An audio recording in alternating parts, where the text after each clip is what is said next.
Film की शुरुआत में हमें एक लड़की को दिखाया जाता है जो लिफ्ट मांग रही होती है।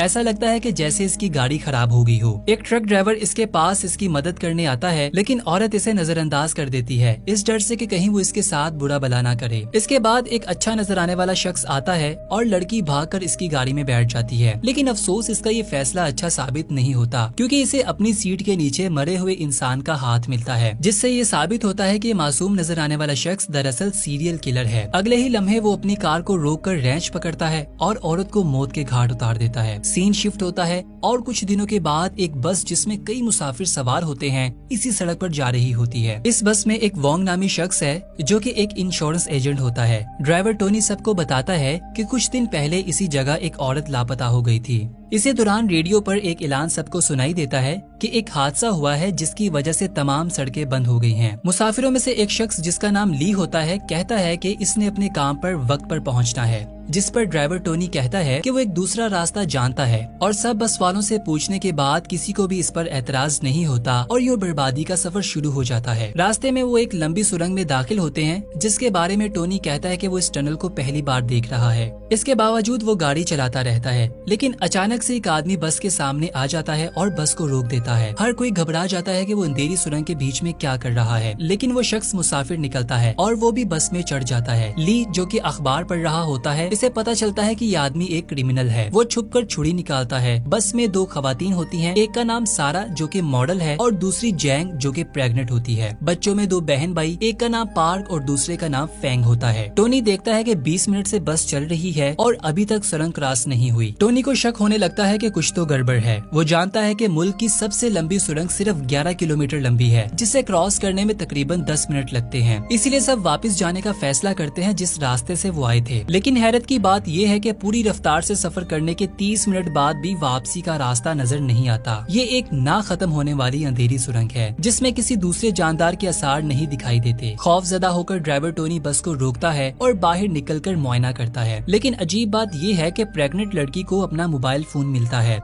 जिसे इसने गलती से तकरीबन 1 घंटा पहले सुरंग के शुरू में गिरा दिया था, जिससे साबित होता है कि सुरंग कोई आम नहीं है। हर कोई घबराना शुरू कर देता है, लेकिन ली सबको पुरसुकून होने का कहता है। वो मदद तलाश करने के लिए चंद घंटों के लिए पैदल चलने का भी फैसला करता है, लेकिन क्योंकि सुरंग में खो जाने का भी डर है, इसलिए वो फैसला करता है कि एक लंबी रस्सी को लिया जाए और इसे पकड़कर टनल में चला जाए। खुशकिस्मती से इन्हें वहाँ एक रस्सी भी मिल जाती है। जाने से पहले वो आदमी जिसने बस को रोका था वो भी इनके साथ जाने का कहता है। रास्ते में ली इससे डरते हुए इसका नाम पूछता है और वो अपना नाम चैन बताता है, लेकिन वो अपने काम और फैमिली के बारे में बात नहीं करता। थोड़ी देर बाद धुंध छाने लगती है और बस की तरफ दो आदमी आते हुए दिखाई देते हैं। पहले वो सब डर जाते हैं, लेकिन बाद में वो हर चीज का सामना करने के लिए तैयार हो जाते हैं। इनके करीब आने पर पता चलता है कि वो ली और चैन है, और हैरत की बात ये थी कि जहाँ से वो चले थे वहीं पर आ गए। इन्हें पता चलता है कि ये सुरंग सीधी है, लेकिन फिर भी ये लोगों को बार बार एक ही जगह की तरफ ले जाती है और वो ये भी महसूस करते हैं कि वो सब फंस चुके हैं। इसके बाद ली सबको कहता है कि हर कोई खाने की अशिया जमा करे और ली सबको समझदारी से बराबर बराबर बांट देता है। फिर तमाम मर्द इस जगह का मुआयना करने के लिए निकलते हैं, लेकिन 3 खवातीन और एक मर्द बस के अंदर आराम करते हैं। जब जैंग नींद से उठती है तो वो देखती है कि पूरी बस धूल से ढकी हुई है। हैरान होकर वो सबको जगाती है और जल्दी से बाहर निकल आती है। सब मर्द भी पहुंच जाते हैं और बस को इस हालत में देखकर टोनी फौरन खाना चेक करने जाता है, लेकिन इसे पता चलता है कि वो सब कुछ बोसीदा हो चुका है। इससे ये साबित होता है कि सिर्फ ये सुरंग ही अजीब नहीं, बल्कि वक्त भी यहाँ मुख्तलिफ अंदाज में चलता है। बाहर की दुनिया का 1 घंटा और यहाँ 1 हफ्ते के बराबर है। जब वो वापस बस में आते हैं तो सुरंग का नक्शा इनको दिखाई देता है। ऐसा लगता है कि जैसे किसी ने इस नक्शे को बस में जानबूझकर रखा है। ली को लगता है कि कोई इनके साथ गेम खेल रहा है। इसके बाद वो नक्शा एक मेज पर रखते हैं और इस जगह का तज्जिया करने लगते हैं, लेकिन इसी वक्त लाइट्स ऑफ हो जाती हैं और जब वो टॉर्च ऑन करते हैं तो इन्हें ली नजर नहीं आता, बल्कि इन्हें एक खून की लाइन नजर आती है जिसका वो पीछा करते हैं तो इन्हें पता चलता है कि ली को किसी ने मार डाला है। इसके बाद चैन ग्रुप को लीड करता है और खून का पीछा करते हुए वो एक दीवार तक पहुँचते हैं। इसे तोड़ने पर वो एक अजीब कमरे में आ जाते हैं जिसमें बहुत सी तस्वीरें और कटे हुए इंसानी हाथ मिलते हैं, और सबसे अजीब बात ये है कि इन्हें वहाँ एक और नक्शा मिलता है। इससे पता चलता है कि ये 6 अलग अलग सुरंगें हैं जो एक दूसरे से मिली हुई हैं। दोस्तों, हमारे चैनल को सब्सक्राइब करने के लिए आप लोगों का दिल से शुक्रिया। इसके बाद चेन कहता है कि हमें यहाँ से निकलने के लिए इन 6 सुरंगों में से गुजरना होगा, और वो ये भी कहता है कि इस खुफिया कमरे में एक और दरवाजा होगा जो दूसरी सुरंग की तरफ ले जाएगा। सब इस कमरे की तलाशी लेना शुरू कर देते हैं। इन्हें एक अजीब कैलेंडर मिलता है जिसमें तमाम तारीखें 15 जुलाई की दिखाई देती हैं। चैन को लगता है कि ये एक क्लू हो सकता है और जब वो कैलेंडर को दीवार से फाड़ता है तो लकड़ी का एक खुफिया दरवाजा खुलता है। सब इस कमरे के अंदर दाखिल हो जाते हैं और कमरे के अंदर मौजूद टीवी एक औरत को दिखाना शुरू करता है जो कि एक गार में फंसी हुई थी। इसके बाद सब लोग दूसरी सुरंग में दाखिल हो जाते हैं, जिसमें अजीब बात ये है कि इनकी बस भी उसी जगह पर खड़ी है। वो हैरान होते हैं कि क्या वो इसी टनल पर पहुंच गए हैं, लेकिन चेक करने पर इन्हें पता चलता है कि सुरंग वही है लेकिन एक मुख्तलिफ टाइम जोन में है और तारों में लिपटी हुई है। इसके बाद खाने की तलाश में वो सब बस के अंदर चले जाते हैं। वहाँ इन्हें नूडल्स का एक कार्टन मिलता है। ड्राइवर टोनी को सीट पर एक बंदूक मिलती है और वो लालच में आ जाता है। टोनी सबको धमकी देता है कि खाने की तमाम अशिया मेरे हवाले कर दे। अपनी जान के डर से वो सब खाना इसे दे देते हैं। अब क्योंकि वक्त तेजी से आगे बढ़ रहा है इसलिए इन सबको बहुत जल्द भूख लग जाती है और वो आहिस्ता आहिस्ता कमजोरी महसूस करने लगते हैं। थोड़ी देर बाद सारा भूख बर्दाश्त नहीं कर पाती, इसीलिए वो टोनी के पास जाती है और नूडल्स के एक पैकेट के बदले वो अपना जिस्म बेचने को तैयार हो जाती है और टोनी फौरन राजी हो जाता है। जब वो दोनों बिजी होते हैं तो वोंग छिपकर बस के अंदर जाता है और एक पैकेट को उठा लेता है। उसी वक्त टोनी उसे पकड़ लेता है और इसे मारना शुरू कर देता है,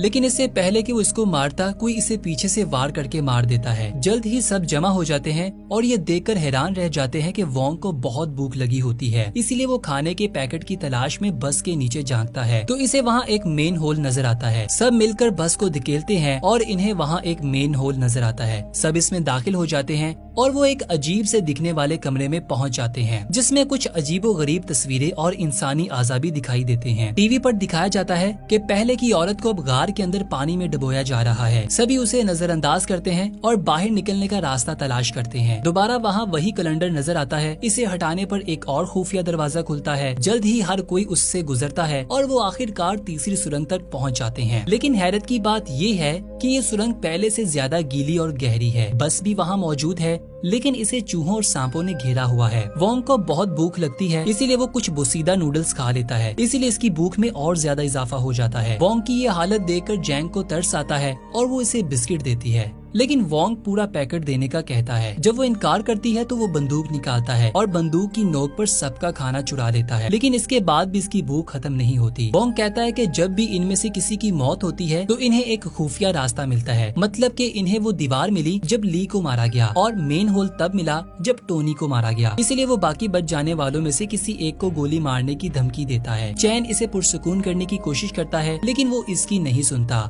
और जैंग को कहता है कि वो चैन के कंधे पर गोली मारे। इसके बाद वो पार्क और फैंग को कमरे में ले जाता है और इन्हें मारना पीटना शुरू करता है। जब फैंग अपने भाई को बचाने की कोशिश करती है तो वो इस पर फायर करके इसे मार देता है। पार्क अपनी बहन को आहिस्ता आहिस्ता मरते हुए देखता है। इस सब के बाद भी वोंग नहीं रुकता और सारा का गला दबाने की कोशिश करता है, लेकिन इससे पहले कि वो ऐसा कर पाता कोई पीछे से आकर इसे कत्ल कर देता है। अब 2 अफराद के मरने के बाद एक खुफिया रास्ता मिलता है जिसके जरिए वो चौथी सुरंग तक पहुँचते हैं जो कि एक साइकेडेलिक सुरंग है। वहाँ पहुंचकर जैंग और सारा बस के आसपास देखने लगते हैं। इस जगह पर सारा को विजन्स नजर आने लगते हैं और वो मरे हुए लोगों को देखने लगती है। वहाँ से डरकर वो बाहर निकलती है और इसे लाशें पड़ी हुई नजर आती हैं। वहाँ इसे एक आईना भी दिखाई देता है और जैसे ही वो इसमें देखती है तो कोई पीछे से आकर इसे खत्म कर देता है। चैन जैंग के पास वापस आता है जिसने एक बच्चे को जन्म दिया है। बाकी बचे हुए 3 लोग आगे बढ़ते हैं लेकिन रास्ते में पता चलता है कि छोटा बच्चा मर गया है। चैन जैंग को आगे बढ़ने के लिए कहता है लेकिन तभी वो चाकू निकालकर इसे मार देती है। फिर थोड़ी देर बाद वो एक कमरे में जागता है। वहाँ इसे एक एक्सपेरिमेंट के लिए रखा गया था। फिर हमें दिखाया जाता है कि एक फौजी मीटिंग चल रही होती है और यहाँ पर हमें पूरी कहानी का पता चलता है। एक आर्मी जनरल कहता है कि फिल्म के आगाज से ही सीरियल किलर जेम्स पकड़ा गया है, लेकिन अब वो कोमा में है और इसने कई लड़कियों को अगवा और कत्ल भी किया है, लेकिन सयारा नामी लड़की अब भी जिंदा है। और मसला ये है कि सीरियल किलर के अलावा कोई नहीं जानता कि वो कहाँ कैद है, क्योंकि वो कोमा में है, इसीलिए इसके अलावा किसी और से पूछ भी नहीं सकते। इसलिए फौज ने मुल्क के बेहतरीन ब्रेन रिसर्च इंस्टीट्यूट के साथ मिलकर जेम्स के ब्रेन में विजन्स के जरिए जाकर सयारा का पता लगाने का फैसला किया। अगले दिन एक साइकोथेरेपिस्ट जेम्स को होश में लाने में कामयाब हो जाता है और वो साइकोथेरेपिस्ट कोई और नहीं बल्कि चैन होता है। यहाँ हमें ये भी पता चलता है कि वो सयारा चैन की बीवी है। इससे पहले हमने जो भी देखा वो जेम्स के विजन में हो रहा था। इसके बाद अगले दिन के एक्सपेरिमेंट में दीवार पर लगे कैलेंडर से इन्हें क्लू मिलता है। इन्हें पता चलता है कि चैन की बीवी एक दरिया के करीब कैद है, लेकिन मसला ये है कि मूसलाधार बारिश की वजह से सूरत हाल तशवीशनाक होती जा रही है और अगले 30 घंटों में दरिया के दोनों किनारों पर मौजूद तमाम तमाम गारें पानी से भर जाएंगी, जिससे सयारा की जिंदगी खतरे में है। आर्मी जनरल चैन के पास आता है और चैन से पूछता है कि हर कैलेंडर पर 15 जुलाई क्यों लिखा होता है, जिस पर चीफ बताता है कि इसी दिन सीरियल किलर के माँ बाप मर गए थे और इसी दिन इसके बाप को पता चला था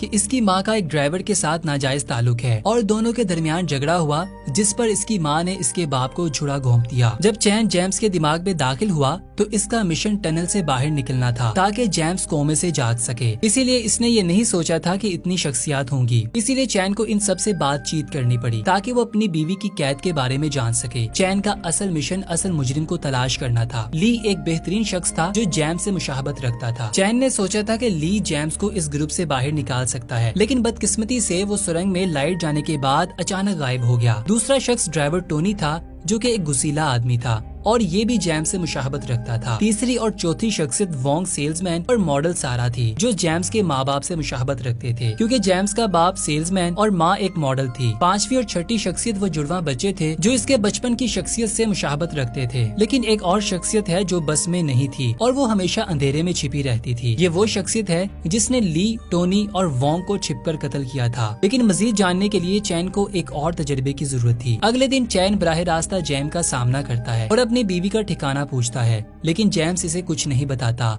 और इसे अपने मुख्तलिफ हिस्सों में ले जाता है जहां इसकी जिंदगी के मुख्तलिफ वाकयात हुए थे। चैन पार्क का सामना करता है जो जेम्स की सबसे कमजोर शख्सियत है। चैन इससे अपनी बीवी के बारे में पूछने की कोशिश करता है, लेकिन इसकी जुड़वा बहन फेंग इसे रोकती है। इसके बाद चैन एक सिनेमा हॉल पहुंचता है जहां इसका सामना सुरंग के अंदर होने वाले तमाम कत्ल के पीछे असल बुराई से होता है। इसे पता चलता है कि वो कोई और नहीं बल्कि खुद चैन है और हमें ये भी पता चलता है कि जेम्स इतना बुरा है कि जो भी इसे देखता है वो भी सीरियल किलर की तरह सोचने लगता है। बुरा चैन नहीं चाहता कि सयारा को बचाया जाए, इसीलिए इसने सुरंग के अंदर मौजूद सब लोगों को एक एक करके मार डाला और साथ ही छोटे बच्चों को भी। अचानक पार्क स्टेज पर आता है और चैन की बीवी सयारा को मारने की कोशिश करता है, लेकिन आखिरी लम्हे में वो पीछे हट जाता है। मौका देखते ही चैन पार्क के पास जाता है और इसे जगाकर अपनी बीवी के ठिकाने के बारे में पूछता है। पार्क इसको बता देता है और वहाँ से चला जाता है। इसके बाद बुरा चैन और असली चैन एक दूसरे के आमने सामने आते हैं और एक दूसरे के साथ लड़ना शुरू कर देते हैं, लेकिन बुरा चैन इस पर हावी हो जाता है और ये जाहिर करता है कि इसे कोई नहीं हरा सकता। इसके बाद हम देखते हैं कि बहुत ज्यादा बारिश होने लगती है और सयारा गर्दन तक पानी में फंस जाती है और डूब मरने के करीब होती है। लेकिन असली चैन जेम्स से अपनी दुनिया में वापस जाने की इल्तिजा करता है, लेकिन वो इसकी बात नहीं सुनता। इसके बाद असली चैन एक मंसूबा बनाता है और इसे एहसास होता है कि अगर वो एक नाकाबिले तस्वुर काम करता है तो बुरा चैन भी मर जाएगा। इसके साथ ही जेम्स के अंदर की तमाम बुराइयां भी दूर हो जाएंगी और जैसे ही वो ऐसा करता है तो बुरा चैन खत्म हो जाता है और हॉस्पिटल में जेम्स जाग जाता है और वो एक बदला हुआ आदमी नजर आता है। वो सबको सयारा के मुकाम के बारे में बता देता है और इस तरह सयारा को वक्त पर बचा लिया जाता है। लेकिन फिल्म के आखिर में हम चैन को ना खत्म होने वाले टनल में घूमता हुआ देखते हैं और यूँ हमें पता चलता है कि वो कभी भी वापस नहीं आ सकता। दोस्तों, अगर आपको हमारी मूवी की एक्सप्लेनेशन पसंद आई है तो हमारे चैनल को सब्सक्राइब कर दीजिएगा